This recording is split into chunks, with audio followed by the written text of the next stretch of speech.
si vous avez réussi, chers camarades, à positionner le CROUS au centre des autres universités comme une référence, c'est parce que nous avons un personnel très dynamique, très engagé pour accompagner cette université jeune.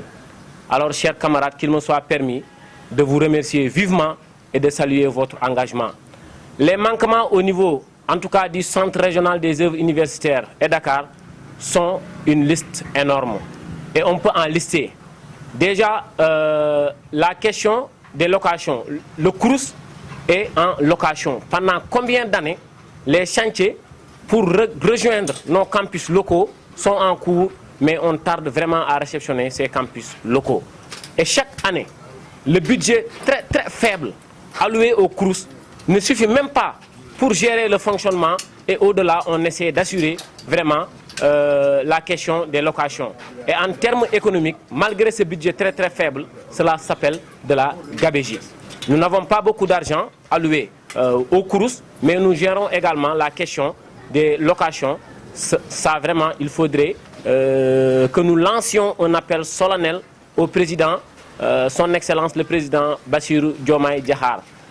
Son Excellence le président sortant nous avait promis qu'au mois d'avril, nous allons rejoindre nos campus locaux. Des efforts ont été faits par le gouvernement sortant et nous attendons que le nouveau régime puisse les pérenniser. Nous nous en réjouissons des premières démarches, des premiers pas posés par son Excellence le président Bassirou Diomaye Diakhar. Pourquoi?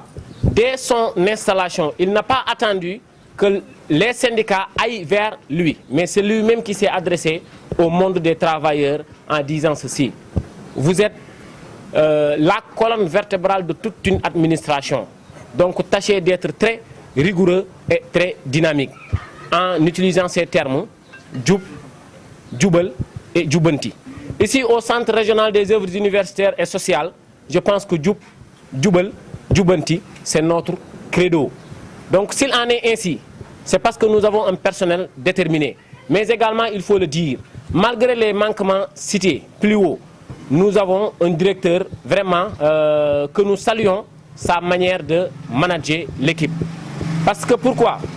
À chaque fois, il n'attend pas que l'intersyndical vienne vers lui, mais c'est lui-même qui appelle les syndicats à une concertation. Et au-delà des syndicats, il part même au niveau des vacataires à travers des diissos avec son directeur pour rencontrer les agents, recueillir leurs avis, leurs suggestions et leurs critiques. Et je pense que si, à l'heure où nous sommes, le personnel n'est pas sorti pour faire des manifestations, ce n'est pas parce que nous n'avons pas de problème, mais c'est parce que également le personnel a conscience que nous avons une structure jeune et c'est à nous de l'amener au rang bien mérité avec vraiment un directeur qui implique tout le monde dans la gestion. Nous lançons un appel solennel au président Bassirou Diomaye Diakhar de prendre en considération le cahier de doléances que nous allons remettre tout à l'heure au directeur du Centre régional des œuvres universitaires de Dakar.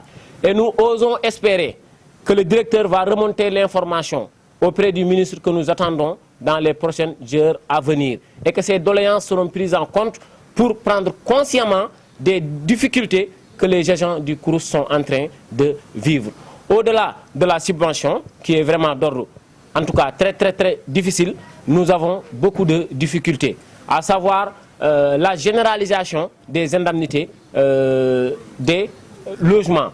Donc il nous faut également préparer la retraite, comme mon collègue l'a dit tout à l'heure. Parce que si vous travaillez à la retraite, vous savez que si vous allez à la retraite, vous allez percevoir des sommes vraiment qui ne signifient absolument rien.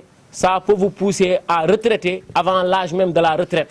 Parce qu'il y aura le stress, il y aura vraiment la pression et c'est des formes de déviance qui vont apparaître. Donc c'est des questions très très sensibles que le gouvernement doit prendre en compte.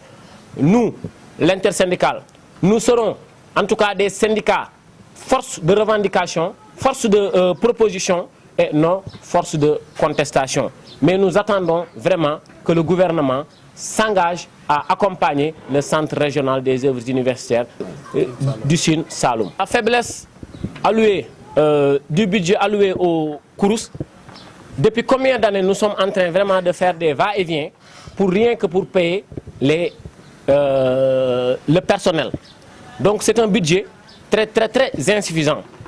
Et ce budget, une partie, en tout cas de ce budget, est utilisée pour payer les locations, les résidences des étudiants en location, la direction même où nous sommes en location. Or que nous avons des campus sociaux à rejoindre. Alors pourquoi investir autant d'argent dans les locations si cet argent était utilisé à des fins de pérenniser les projets pour que le personnel, les étudiants puissent rejoindre les campus sociaux? Moi, je pense que vraiment ce serait une bonne chose. Mais dépenser autant d'argent pour un résultat bien maigre en termes économiques, comme je l'ai dit à l'entame de mes propos, cela s'appelle de la gabegie. Donc voilà pourquoi il faut augmenter considérablement le budget alloué aux courses. Car les travailleurs, s'ils ne sont pas dans des conditions idoines, dans les conditions adaptées pour offrir une gamme de services aux étudiants, je pense que si les travailleurs ne sont pas satisfaits, les étudiants n'auront pas satisfaction. Si les étudiants n'auront pas satisfaction, les parents n'auront pas satisfaction. Et également, le gouvernement, le pays ira mal. Voilà pourquoi c'est des questions très très sensibles et qui méritent vraiment une large réflexion et des mesures urgentes pour dépasser cette étape. On n'aimerait plus, d'ici quelques mois, que l'intersyndicale se réunisse à nouveau pour parler de cette question. On aimerait avoir dans les heures ou bien dans les jours qui suivent des réponses à ces questions, surtout à la question de l'augmentation du budget. Parce que c'est une question qui nous tient à cœur et il faut réagir à l'urgence. Nous souffrons mentalement, nous souffrons moralement, donc les étudiants également. S'ils ne sont pas sortis, c'est parce que le personnel est engagé pour les accompagner à travers des concertations, à travers des dialogues, à travers également des gammes de services que nous leur offrons. Souvent, l'âge, parfois on grandit plus vite, ou bien l'âge tire plus vite que même nous. C'est-à-dire qu'il est très facile maintenant, à l'âge de 60 ans, on vous dit, vous êtes maintenant à la retraite. Vous n'étiez pas préparé. Parce que vous venez certainement de commencer à travailler avec les projets extra. On vous dit l'âge de 60 ans, vous allez à la retraite. Je pense que cette question, il faudrait que l'on mise sur les compétences et l'expérience. Parce qu'à l'âge de 60 ans, vous avez de l'expérience suffisamment acquise pour mettre vos compétences au service de l'université. Alors au moment où vous avez une compétence, une connaissance avérée, expérience aiguë que vous allez mettre au service de cette université, on vous dit vous allez à la retraite. Je pense que ça également, ça mérite une réflexion. Voilà pourquoi nous, l'intersyndicale, par ma voix, nous demandons solennellement au président Bassirou Diomaye Diakhar Faye d'augmenter l'âge de la retraite à 65 ans pour permettre en tout cas ces agents à partir de l'âge de 60 ans de mettre encore plus davantage leurs compétences, leur dynamisme vraiment pour amener cette université au rang bien mérité.